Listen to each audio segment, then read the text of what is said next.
Hey guys, welcome back to the channel. Well, I wish I had better news, but I do have a small setback, and I thought I'd share it with you because it's such an important detail that I missed. It's all going to be in this video. The information is going to be right at the very beginning, and then you can watch through and see what I had to do if you'd like. If you're interested in getting your wings done properly, then stick around.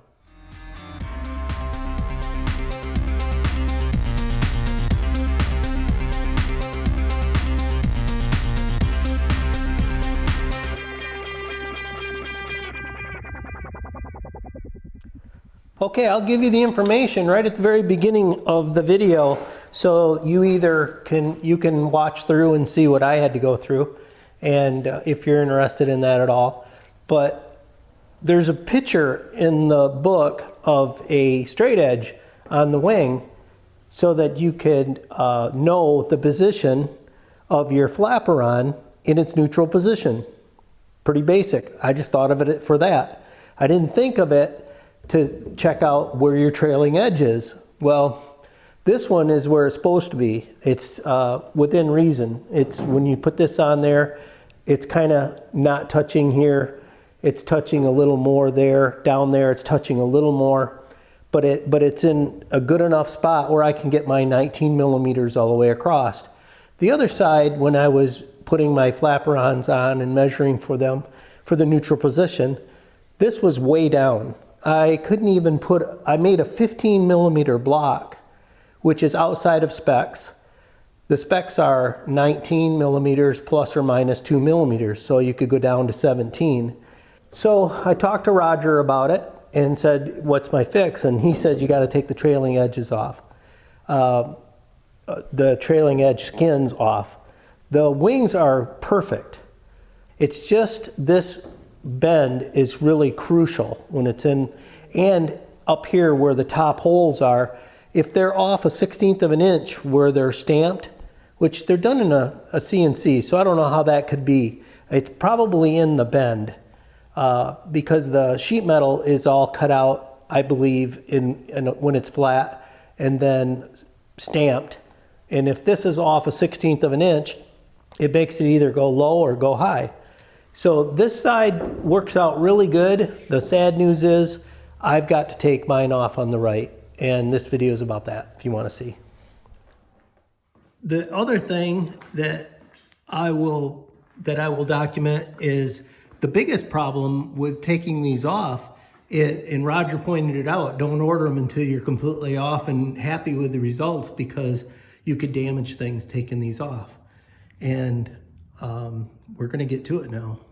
So right here in your book under C75ZA-6 is where it shows for the flaperon neutral position. And I never took in consideration that we're not just doing for the flaperon, that this should be a step in actually building your wing. Because when you put these skins on, they bolt up just fine. It's just that if they're a little shorter or longer, depending on where that bend is they're either down or up slightly. And the other side was over 1/4 of an inch lower, and I could not get anything to fit. So that's really disappointing, but this is the way it is. And I didn't catch it, and Roger is good enough to give me the skins and have them shipped out. I'll pay shipping, and we'll go from there. I hate to put a video out like this. I'm hoping that it'll save somebody some trouble. One thing that's really important is when you lay your straight edge on there, in the back third of this, it shows it right in the pictures of your book, this is supposed to be touching your trailing edge. The other wing it does. So this one is really down. These are all correct. It's the skins that are wrong. Sadly to say, I am going to start drilling. I've actually got to find a way to get something up in there and pull those out, because I don't want to try to shake them out, the bottoms of the rivets. And like Roger pointed out, they do have steel shank in them, so we'll be able to get them hopefully with a magnet. I'm going to do it on the airplane. I'm going to have it supported in the back here. It's all riveted up tight, so it shouldn't twist, shouldn't do anything. But right now, the first thing I'm going to do is I'm going to count every 10 and mark it and write 10, and then I'm going to count exactly how many rivets I'm taking out. Make sure I have accountable for every one of them. I don't want them stuck or rattling around in by the gas tank. That's the most fearful spot. The only other option is to tip the wing up, and hopefully they hit the front middle spar there, front spar, and there is a hole there that you could roll them out. But that would be quite an endeavor. So while I've got it up in the air and supported, I'm going to take the time and drill them all out, punch them in, and start counting. The good news is when we get done with this process, this is going to be right on the same as the other side. So we're not, hopefully have a heavy wing. So let's start counting and start drilling and punching. 10 here. And I've counted this a couple times, but I always come up one or two short or one or two long. So the technique I'm going to use is I'm going to count 10 and mark it. 10, 9, 10. I figure I can get 10 correct. I've got some earth magnets that are amazingly strong. Slide up them in there, drop them in, and then drag them along is the plan. We'll see how that works. I went every 10 and just put a 1, 2, 3, 4. So 10, 6, 10, 7, 10, 8. We got 10, 9, and a 3. That makes 93 in my book. So that's documented, and then I'll do these, how many up. I'll separate that, but I'll write that down, and let's do 7, 8, 9, 10. 10, that's a 7th. 188 stems I've got to get out of that wing, and that is going to be in a bowl when I'm done. I'm going to count them all, and they better darn well be there. So here we go. I got to get in the right state of mind. This is going to be monotonous and tedious because I don't want to go through and hit the skin. I've got a good technique with the drill. I drill fast for a second and I turn it down really slow and it just snaps the head right off. It makes it a little harder to punch through, but I don't hit the skin that way. And I don't try to drill through the head. So if that helps any of you in the future, great. Just gonna have to get in the mode now. I'm gonna put on some music, something mellow, have at it. That's all there is to it. This is part of it. So far, so good. I got the outer skin off, and when I get this one completely done, I'm gonna cleco this up nice and tight so that I can take off the inner and have hopefully less issues. But what I did is I just took this block here, wedge, and just slid it in the center so it would open it up some, not a lot. And I took a earth magnet, if you can see it, and taped it on a welding stick so I can reach up in there and grab them. And I can see them laying in there from the top and the bottom. So far, so good. I need something that's a little less tall. This is better. I need something in between. I can stand and look. Yeah, that's perfect. I got a little jar here to drop them in as I get them out. And I dropped one and I found it. So hopefully I'll have the amount I want when I'm done. When you punch them out, I hear them roll way up inside sometimes. Like I can see one way up in there. Just like that. I got it. I know this is fussy stuff, but I wish I was you, because you already know the outcome. I've been working on this for hours. Well, that little stiffener right there is stopping them from going too far forward. Except if it did it way at the end, there's a little gap there where it could pop through. Yeah, they did pop through. I just had to make a longer stick and bend it slightly and go over the top, and I got about 3 of them out of the front. And they could stay up on top of this rail here.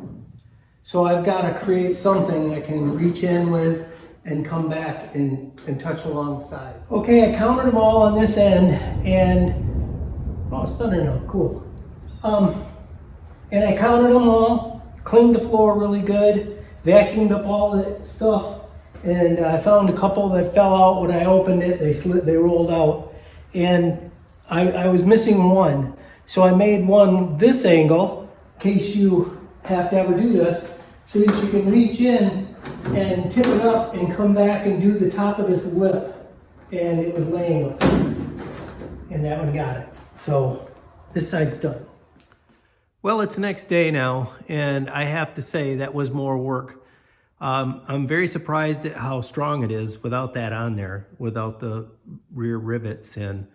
But, you know, they are riveted right here, and it hasn't moved at all. It's super strong, especially with the rest of it all being riveted up. So I'm happy about that. The only thing I'm not happy about is I'm shy 1 or 2 rivets. The plan I had to keep track of every rivet as I took it out kind of went away when I opened up a couple of them, and they just come pouring out all over the floor.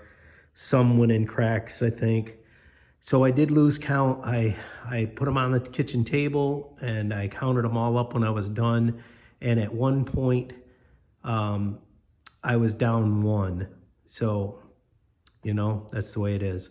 I opened up around the gas tank even more than I thought I was going to. I opened the top. The top I could get in quite a ways. I went up, well, as you can see, I went up probably 1/3 of the way and got this really open. Went in with a little mirror behind everything, and just totally am convinced that I've got every one. The nice part is you could take the magnet and just go around the bottom, and I've got some super strong magnets. I was lucky I had, and all of a sudden that magnet, even if it's up on this lip, you get on there close to it and just slide away, and you hear it rattling around in there. So it's clean as a whistle. I've got the skins ordered with no top holes, so I can adjust them to that 19 that I need to have between the flapper on. And that's exactly where we're at. They're on their way here. Well, they will be shortly. What else? That was really tough. So in the next video, I had one issue. One I couldn't find. It was stuck in this rib right here in this bottom piece. And what it did when I tapped it up, I thought it went out, but it just bent that tab up slightly. And so I had to go up there with a special hook and pull it back down. And so getting that out was quite an endeavor. Reaching up inside, I had to make some special tools. I didn't put any of that on film because it was just a whole bunch of work. So I'm happy that I got it to here, but I'll put this video out because it's going to be quite a delay between getting the skins and getting them figured out how to mark them and drill them without hurting the wing. Yeah, I'm still trying to come up with a good plan there. So thanks a lot for coming along. This is all part of the thing. It's not the fun part, but it's definitely necessary. That this step needs to be somehow written up in the procedures, but it's in the book. It does show a picture of it, and I neglected to check it. And if you don't think of it, hopefully this will help you think of it. Now, okay, my takeaway on this, it was way harder than I expected.